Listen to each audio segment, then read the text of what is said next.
welcome back to TSX. I'm Phil Davis from the Washing Line, and I am here. I'm no longer on the deck. I am in King George Square at lunchtime with you, Rafe Griffin. Hello, and it's quite a different surrounding to what we're normally used to. We've got the Paper Plate Supper Club here in front of us in King George Square. It's a lovely afternoon for it. Let's get into what took place over the weekend. Yeah, so before we do that, what's the closest club to here? Brisbane City, maybe? I don't know. Anyway, we'll look at what happened over the weekend in the Flight Centre Premier League. This is very bizarre not having headphones on, by the way, Rafe. Flight Centre Premier League. First game was on Saturday. Peninsula Power 3, Wk14 0. No surprises there. Everyone thought Peninsula were going to win. The only surprise really was that they didn't win by more. Yeah, I guess so. But still the rejuvenation is happening at Peninsula Power. That's now 2 wins on the trot with Aaron Philp back in charge, so their top 4 aspirations now firmly back in place once more. So still hapless times there for UQFC. Obviously, Peninsula overcame the result that they had in the first round, that upset back in round 1. But you know, what is UQFC's ambitions isn't the right word. What do they play for the rest of the season now? I mentioned exactly that in my previews this week. What do they have? What's their motivation? They're going to get relegated. Well, I'm just suggesting they might get relegated. They more than likely are going to get relegated. They don't look like they're going to beat anyone. That's 8 games in a row without a win. And, you know, even the 1-0 loss to Holland Park was, well, you know, it's a loss, it's a loss. Speaking of which, the next game on the weekend, Mitchelton 2, Holland Park Hawks 0. I watched the highlights of that, and I think Holland Park were the better side. So Ben Ryan obviously thought the same as well. But Mitchelton, they stay in second place. That tight table. Holland Park Hawks 4th. Mitchelton in second. A good win for Leo and the boys. And Ben Njai back on target. Our man has scored all 3 goals in the encounters between these 2 sides over the weekend. That top 6 is really topsy-turvy. It changes from week to week, and Holland Park took a bit of a setback over the weekend. Mitchelton took a step forward, as we'll talk about in a moment. Premiership race probably back open at the moment, so it's going to become even more willing between these top 6, 7 sides with still 10 rounds to play. Yeah, it's interesting you can actually, strike off at the moment. Logan's still got a chance. East have still got a chance. It all depends on results against teams around them, but frankly, the one thing that you cannot do at this point is lose to the sides that are beneath you. If you do that, your season is over. Albany Creek 4, Ipswich Knights 1 was the next game, and I actually thought Ipswich Knights would win that. Very surprised Albany Creek did it with still players missing, which should be back this week. So can Albany Creek make the top 4? What do you think, Rafe? The problem for Albany Creek is that they have to keep winning. They're a long way behind. What are they on, 14 points or 16 points, something like that? So I think they're, 8 points off 4th. So their mission is they've just got to keep winning and winning and winning and take points. Like you said before, you don't want those top 2, 3, 4 teams losing points to teams below them. Well, if Albany Creek can pick up points for those teams above them, still an open possibility for them to make the 4. But it's a long road to hoe. And look, Ipswich Knights' ambitions probably now well and truly over of playing finals football this year. Yeah, you'd think so if it wasn't already off. But look, for me, if you can win 10 games in a row, that's 30 points. If you can win 10 games, you will make the top 4. If you're Albany Creek, Ipswich Knights won't. The next game was a little bit different. Cavalaba 8, North Pine 0. Sam Fellows a hat-trick. Ahmed Azawi goes top of the Golden Boot with another 2 goals. Cavalaba, well, look, it's a good sign for them, in particular because they are attacking and scoring. Now they're into the top 4. They're 3rd. The highest they've been, I don't know, years. I can't remember the last time they were in the top 4. It was definitely pre-MPL era. But a brilliant and outstanding result for Capalaba, but for North Pine, they are in deep trouble, and I can't see them winning another game, to be honest, with a result like that. Well, it's a handy boost for Capalabar's goal difference, but does this result sort of indicate that perhaps all the other sides are going to pick up some handy goals against North Pine this year? 8 goals, that's obviously not the best defensive effort you can put out, and, unfortunately, player departures have probably just unravelled the place, making it even worse, the situation worse than what it ever was. And it's going to be a tough second half of the season for the Gorillas. Yeah, not only that, but they're already down in the club championship. You can see it. There's just too many points difference there. But everyone wants to watch Capalaba because they're playing great football. And I did suggest earlier in the season they would improve and they could make the top four. What I also suggested this weekend was that Rochedale Rovers would beat Lions 1-0. And indeed, Rochedale Rovers beat Lions 1-0. A goal to Scott Sargent in the 27th minute, I believe, something like that. It was around there. And they held on. They parked the bus, and even Scott McNichol's going to admit they parked the bus. Warren Moon was actually happy with the way the Lions played, but, that's football. And that win opens up the title race, because if they lose back-to-back and they've got someone good this weekend, then, someone's back into it. But, excellent win for Rochedale. That'll go a long way towards cleaning up some of the poor results they had earlier in the season. I was out of that game and Lions had the better of the first 20 minutes. Then Rochedale started to get back into the match a little, and that's in the period where they scored. I think Lions will be sending an invoice down to Rochedale for damage to the pitch for the bus, the big yellow bus that was parked down there. But Lions had all the stats. I think possession was 70-30. The only stat that they didn't win was the most critical one at the end of the day. But really, in this race, it doesn't matter how you come about points. They're all valuable at the end of the day. Strangely, Rochedale beat Lions, and yet they're sixth on the table, I believe. So that's an interesting scenario we find ourselves in. There's a game we missed, of course. Logan Lightning won, Eastern Suburbs won. Logan achieved the not inconsiderable achievement of not losing to East this season. A 1-1 draw. Both teams, Logan have got more chance of making the top four, haven't they, Rafe? Hard to say. I mean, the result did neither side any good. They're both around about the same position. Logan on 17 points, East on 16.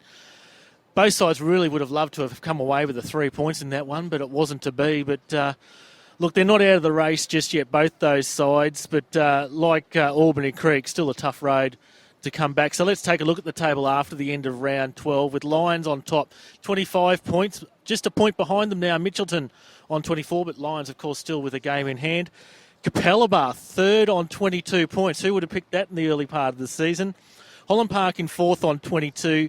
Then Peninsula 21, Rochedale 20. So still very tight, 5 points first through to sixth.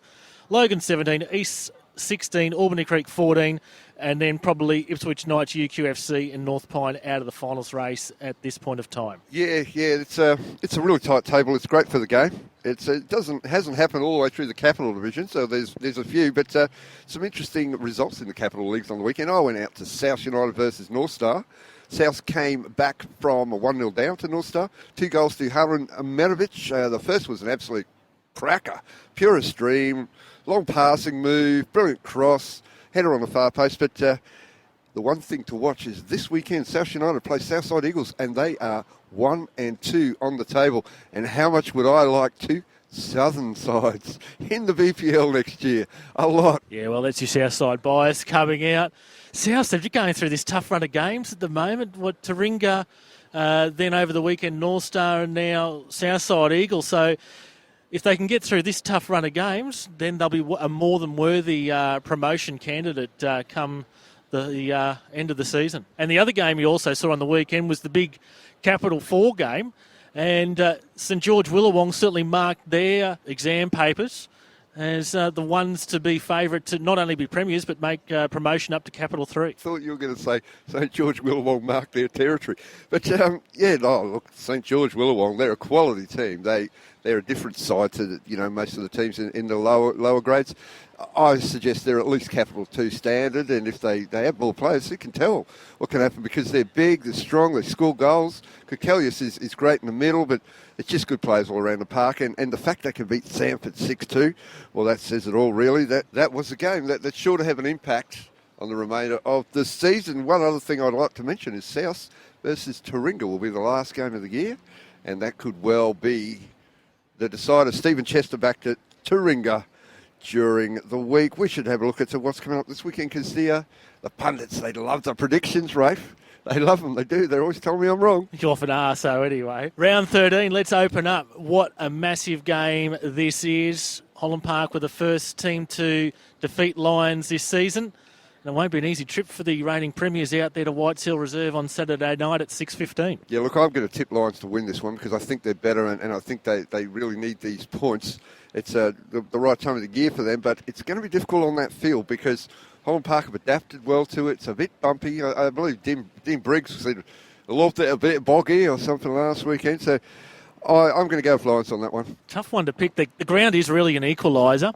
As Mooney said to us last week, this really is a tough run of games for them at the moment, and they'll have to the Westfield FFA Cup game next week as well, whereas others will get a rest, so if they can come through this part of the season unscathed, and they've already dropped one game last week. Peter Gaffney out last week for Lions, so there really is a lot of makeshift moves going around and players playing out of position. They really need the reinforcements to come. I'm going to go draw. I think the leveller is the field and that Lions are a bit under strength at the moment. Another brilliant game Saturday night, 6:30 down at Underwood Park. Rochedale Rovers versus Capella Bar. Well, what can you say? Two well-matched teams in form. I would say that, they're similar. They can score goals. Rochedale really need a centre forward. No offence to their three strikers, but they kind of need that target man that Michael Baird was. But they're playing well. They're at home. But Capella Bar, for me, they're a team. And that's the most important thing. I think as a team, they're starting to prove that theory of a champion team versus a team of champions. I'm going to tip Capella Bar to keep their winning journey alive and by a couple of goals. I agree with you. I think I'll tip Capella Bar, and that is a good point you raised about the strike force for Rochedale. It is lacking there a little at the moment. I reckon whoever scores the first goal in this game wins. As we saw last week, Rochedale can put up a fantastic defensive effort if they do go a goal up. But, the strike force of Azawi there at Capella Bar, probably the difference. Scott Sargent went off at half-time last week, so I don't know whether that was an injury, so I don't know whether there might be a bit of a concern there for Rochedale, but I'll stick with Capella Bar. Now, on the face of it, this game looks like a one-sided affair out at Bob Brock Park on Saturday night, 7 p.m, between North Pine and Peninsula Power, but the local derby aspect will add a bit of spice into it. The local derby aspect is the only possible aspect that can cause anybody to think they're going to win, because Peninsula are going to slaughter North Pine, and we know it. It would be, I'll give you that much. The local derby, maybe they'll lift. The last time the local derby, they lifted and they still lost 4-1. I think this is, I think North Pine is shot, and I think this is golden beat race material. I think that you'll find that a lot of teams will be playing North Pine over the few weeks. Their strikers will be trying to tot up a few. So I'm going with North Pine, and I know you're going with I'm going with Peninsula Power.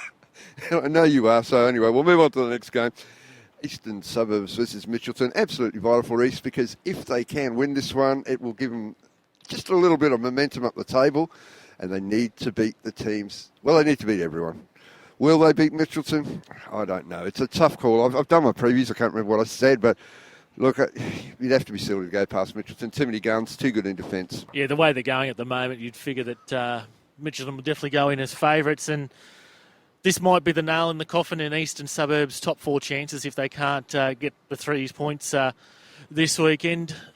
Mooney said it last week, and I tend to agree with him for a bit, and we put the counter-argument that, East have to come good at some stage, but as you said, they haven't. Well, when does that stage come? Surely they've got too good a squad. It's basically the same squad as last year, so, we're now well and truly into the season. There's no excuses for not being able to gel as a squad, but, I'll take Mitchelton in that one based on what we've seen so far.